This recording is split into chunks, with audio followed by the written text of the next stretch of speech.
పూర్తి చెయ్యాలి. ఇవి పూర్తి చేసినాడే ఇవాళ తెలంగాణ సస్యశ్యామలం అవుతుంది.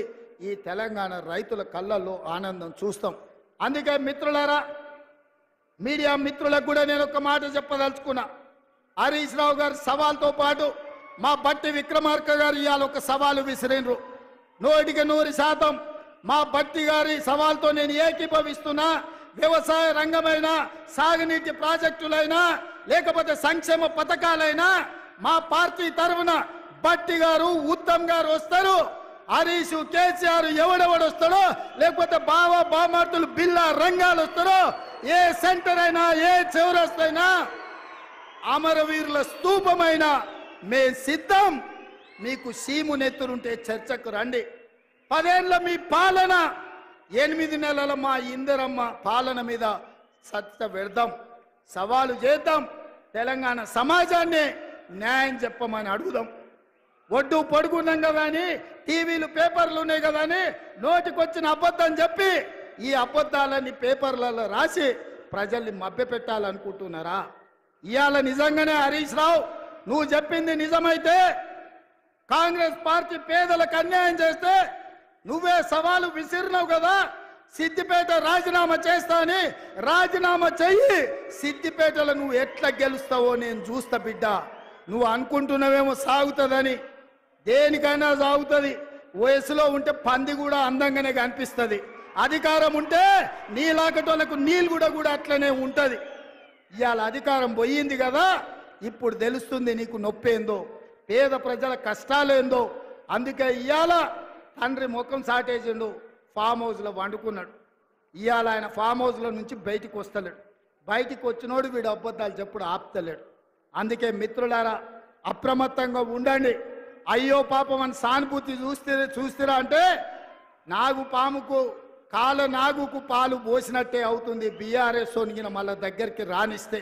అందుకే ఈరోజు ఇంత మంచి కార్యక్రమం, ఇవాళ సీతారామ ప్రాజెక్టు ప్రారంభోత్సవానికి, అదేవిధంగా 2 లక్షల వరకు 3వ విడత రైతుల రుణమాఫీకి వేలాదిగా మీరు ఇక్కడికి వచ్చి ఆశీర్వదించినందుకు, ఇంతసేపు ఓపిక ఉండి, ముఖ్యంగా మా అక్కలు, మా చెల్లెళ్ళు, మా పెద్దమ్మలు అందరూ కూడా నిండు మనసుతో, ఆడబిడ్డలందరూ ఇందిరమ్మ రాజ్యాన్ని ఆశీర్వదించడానికి మా లంబాడ సోదరి మళ్ళందరూ కూడా ఇక్కడికి వచ్చినందుకు మనస్ఫూర్తిగా వాళ్ళందరికీ ధన్యవాదాలు తెలియజేస్తూ, ఎవరు ఏం చెప్పినా నమ్మకండి. నిరుద్యోగ యువకులకు ఉద్యోగాలు ఇచ్చే బాధ్యత నాది, రైతులకు రుణమాఫీ చేసే బాధ్యత నాది. ఈ రాష్ట్రంలో పాలమూరు రంగారెడ్డి ఎత్తిపోతలు కానీ, ఎస్ఎల్బిసి టన్నెల్ కానీ, సీతారామ సాగర్ ప్రాజెక్టును కానీ పూర్తి చేసే బాధ్యత మాది అని తెలియజేస్తూ మీ అందరి గారిని,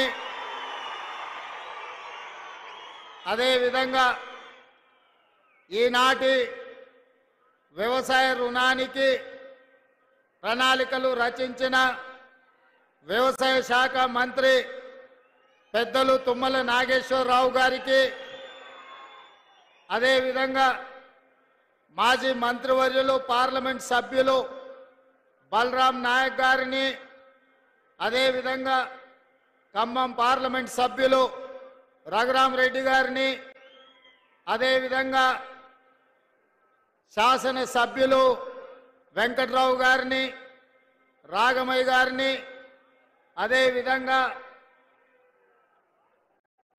ఇల్లందు పాయం వెంకటేశ్వర్లు గారిని, అదేవిధంగా కోరం కనకయ్య గారిని, ఇతర శాసనసభ్యులను, రాష్ట్ర స్థాయి కాంగ్రెస్ పార్టీ నాయకులను, ఖమ్మం ఉమ్మడి జిల్లా కాంగ్రెస్ పార్టీ నాయకులను, మండల స్థాయి నాయకులను, గ్రామ కమిటీ, మండల కమిటీ అధ్యక్షులను, ప్రాణ సమానులైన వేలాది మంది కాంగ్రెస్ పార్టీ కార్యకర్తల్ని ఈ ఆత్మీయ సమ్మేళనానికి ఆహ్వానించి ఈ ఖమ్మం గడ్డ కాంగ్రెస్ కు అడ్డా అని నిరూపించినందుకు మీకందరికీ మనస్ఫూర్తిగా ధన్యవాదాలు తెలియజేస్తున్న మిత్రులారా, ఈనాడు కాంగ్రెస్ పార్టీ 140 కోట్ల ప్రజలకు ఈ స్వతంత్రాన్ని సాధించి స్వేచ్ఛా వాయువులు పీల్చుకునే విధంగా వాళ్ళ యొక్క జీవితం